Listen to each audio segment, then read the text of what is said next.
ni amakuru y'akababaro, amakuru y'incamugongo, ni amakuru abantu benshi bari gukomeza kugarukaho. Ngira ngo uyu mubyeyi musanzwe mumuzi, ni umubyeyi wakoreye igihugu cy'u Rwanda, ni umubyeyi mu by'ukuri abantu benshi bakunze imikorere yiwe, ari kuri ubu ngubu ntago akiri mu mwuka w'abazima. Dr. Aissa Kirabo Kakira, iri zina ntago ari ubwa mbere ryumvishe mu matwi yawe, kubera ko urabyibuka ko Dr. Aissa Kirabo Kakira baramubazaga mu bizamini bya leta byashinzwe, twaramwize mu mashuri, mu byo abantu bigaga, abanyeshuri bigagamo Dr. Aissa Kirabo Kakira icyo ashinzwe, kubera ko abantu bari bazi ko bari buze kuza kuba babaza uyu mubyeyi. Dr. Aissa Kirabo Kakira navuga ko igikundiro cye yakunzwe ubwo yayoboraga umujyi wa Kigali. Abantu benshi baramukunze ku rwego rwo hejuru imiyoborere yiwe, ariko uyu mubyeyi yamaze kwitahira ntago agihumeka umwuka w'abazima. Ni amakuru atangiye kujya hanze ku mugoroba wa 12 Kanama 2025. Ni umubyeyi wavutse mu mwaka w'1964. Uyu mubyeyi rero, aya makuru agiye hanze uyu munsi avuga ko atakiri mu mwuka w'abazima.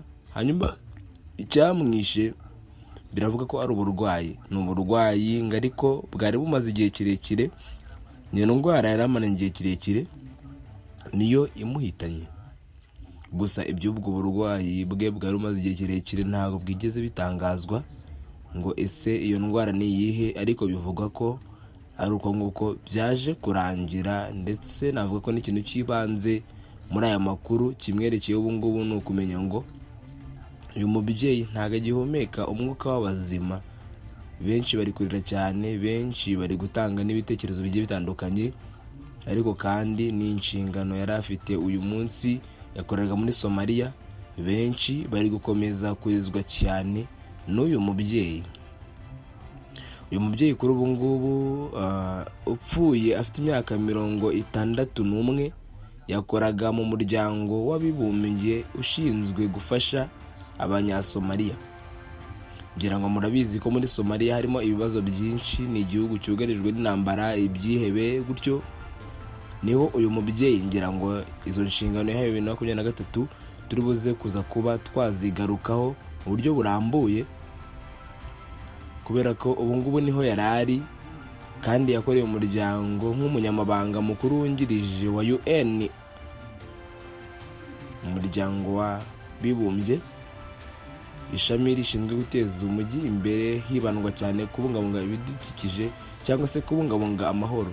Akaba ari umuyobozi mukuru w'ibiro bikuru bya UN muri Somalia, aho yari ashinzwe ubutumwa bwabo muri Somalia.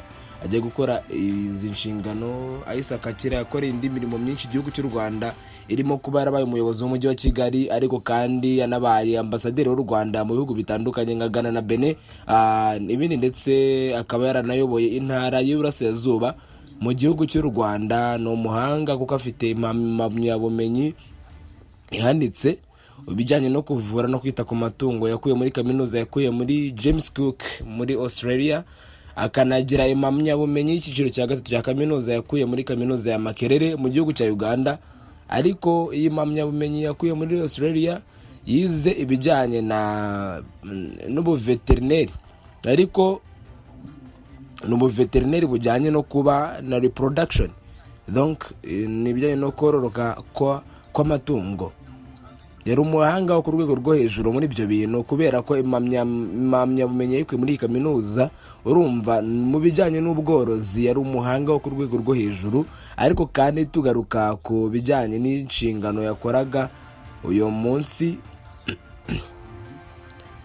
n'agahinda umunyamabanga mukuru w'umunyamabanga wa UN Antonio Guterres yagize Aissa Kakira umuyobozi w'ibiro bya Somalia. Ni itangazo ryasohotse ku itariki ya 23 Gashyantare 2023 ku mwanya yasimbuye Issa Filipito ukomoka muri Australia. Guterres akaba yaramushimiye ubwitange n'imiyoborere izira amakemwa yagaragaje akiri muri izo nshingano yasimbuweho, Dr Aissa Kirabo Kakira yahawe izo nshingano nshya mu gihe ari ambasaderi uhagarariye inyungu z'u Rwanda muri Ghana, Benin, Togo, Sierra Leone ndetse na Liberia.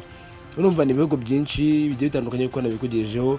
Afite kandi ubunararibonye bw'imyaka irenga 30 mu nzego zinyuranye, uhereye muri diplomasi na politike no gukorera abaturage, ubuyobozi bugamije iterambere rirambye, ibikorwa by'ubutabazi mu gihugu ndetse no ku rwego mpuzamahanga. Akaba ari nayo mpamvu yanagiye abona iyo mirimo igiye itandukanye. Yabaye umuyobozi nshingwabikorwa wungirije w'intumwa y'umunyamabanga mukuru w'ishami ry'umuryango w'abibumbye rishinzwe imiturire. Ngira ngo uyu mwanya twawugarutseho, ngira ngo n'uyu mwanya yagiyeho muri 2011 avamo 2018. Muri izo nshingano kandi yagize uruhare rufatika mu gutegura iterambere ry'imijyi iramba ndetse n'imiturire ya muntu iboneye mu bice bitandukanye byo ku isi. Akaba yarakoranaga bya hafi n'imiryango ya leta n'itegamiye kuri leta.